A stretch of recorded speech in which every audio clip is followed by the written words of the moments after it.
High, আমি কেয়া। সকালবেলা almond আর কিশমিশ খেয়ে সোজা চলে গেছিলাম স্নান করতে।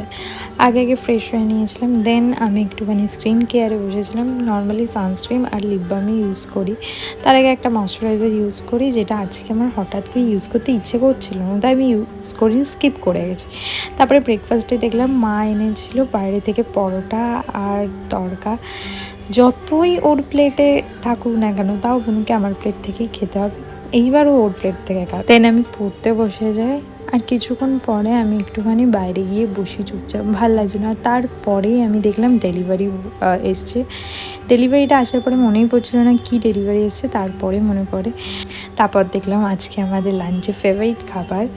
সন্ধ্যেবেলার দিকে আমি আর বাবি বেরিয়েছিলাম, কারণ সব পুজো শেষ হয়ে গেছে, এটা একসেপ্টই করতে পারছি না যে আর সন্ধ্যেবেলা বেরোনো হবে না। যাই হোক, তাই জন্য একটুখানি নর্মালি বেরিয়েছিলাম, ফুচকা খেয়েছি আর নিয়ম মরে গেছিলাম জাস্ট। আজ ভিডিওটা এখানেই শেষ করছি, তাহলে আসি, টাটা।